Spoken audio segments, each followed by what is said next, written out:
بسم اللہ الرحمن الرحیم. ناظرین، وی لاگ نمبر ہے 54 اور آج کی چوتھی قسط ہے، اور مین ہیڈنگ ہمارا چل رہا ہے کہ بدر کے بعد کی جنگی سرگرمیاں، یعنی جنگ بدر میں اللہ تعالیٰ نے کامیابی دی، اس کے بعد کی جنگی سرگرمیاں. اور شہ سرخی ہے آج کی اس مین ہیڈنگ کی. دوسری شہ سرخی ہے نبی اکرم صلی اللہ علیہ وسلم کے قتل کی سازش. پیج ہے 321 اور آج کا وی لاگ نمبر ہے 54 اور آج کی چوتھی قسط ہے. ناظرین، اس کتاب کا نام ہے الرحیق المختوم، سیرت النبی صلی اللہ علیہ وسلم پر دنیا بھر میں اول انعام یافتہ کتاب ہے الرحیق المختوم، جس کے رائٹر ہیں مولانا صفی الرحمان مبارک پوری رحمۃ اللہ علیہ. نحمده ونصلي على رسوله الكريم بسم الله الرحمن الرحیم. مسلمانوں کے ہر فرقے نے ایک دوسرے کو کافر کہا، ایک کافر ہی ہے جو اس نے ہم سب کو مسلمان کہا.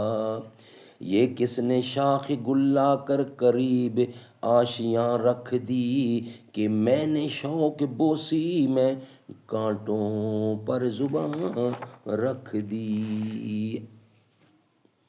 نبی اکرم صلی اللہ علیہ وسلم کے قتل کی سازش. جنگ بدر میں شکست کھا کر مشرکین غصے سے بے قابو تھے اور پورا مکہ نبی اکرم صلی اللہ علیہ وسلم کے خلاف ہانڈی کی طرح کھول رہا تھا. بالآخر مکے کے دو بہادر جوانوں نے طے کیا کہ وہ اپنی دانست میں اس اختلاف و شقاق کی بنیاد اور اس ذلت و رسوائی کی جڑ نعوذ باللہ یعنی نبی اکرم کا خاتمہ کر دیں گے. چنانچہ جنگ بدر کے کچھ ہی دنوں بعد کا واقعہ ہے کہ عمیر بن وہب جمجی جو قریش کے شیطانوں میں سے تھا اور مکے میں نبی اکرم صلی اللہ علیہ وسلم اور صحابہ کرام کو اذیتیں پہنچایا کرتا تھا، اور اب اس کا بیٹا وہب بن عمیر جنگ بدر میں گرفتار ہو کر مسلمانوں کی قید میں تھا. اس عمیر نے ایک دن صفوان بن امیہ کے ساتھ حتیم میں بیٹھ کر گفتگو کرتے ہوئے بدر کے کنویں میں پھینکے جانے مقتولوں کا ذکر کیا. اس پر صفوان نے کہا، خدا کی قسم ان کے بعد جینے میں کوئی لطف نہیں. صفوان کہتا ہے کہ خدا کی قسم ان کے بعد اب جینے کی کوئی گنجائش نہیں، کوئی لطف نہیں. جواب میں عمیر نے کہا، خدا کی قسم تم سچ کہتے ہو. دیکھو، خدا کی قسم اگر میرے اوپر قرض نہ ہوتا جس کی ادائیگی کے لیے میرے پاس کچھ نہیں، اور اہل و عیال نہ ہوتے جن کے بارے میں اندیشہ ہے کہ میرے بعد ضائع ہو جائیں گے، تو میں سوار ہو کر محمد کے پاس جاتا اور اسے قتل کر ڈالتا، کیونکہ میرے لیے وہاں جانے کی ایک وجہ موجود ہے. میرا بیٹا ان کے ہاں قید ہے.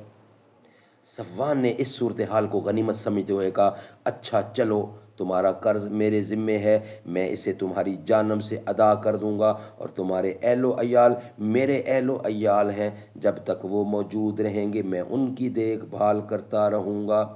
ایسا نہیں ہو سکتا کہ میرے پاس کوئی چیز موجود ہو اور ان کو نہ ملے.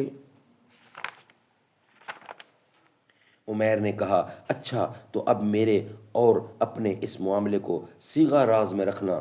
صفوان نے کہا، ٹھیک ہے، میں ایسا ہی کروں گا. ناظرین، یہ ویلاگ ہمارا یہاں کمپلیٹ ہوتا ہے. انشاءاللہ نیکسٹ ویلاگ پر بقیہ حصہ ہم آپ کے سامنے رکھیں گے. یہ دشمنوں کی سازش چل رہی ہے، یہ پوری کی پوری ہم آپ کے سامنے رکھیں گے کہ اللہ تعالیٰ کیسے مدنی مصطفیٰ کا تحفظ فرماتے ہیں.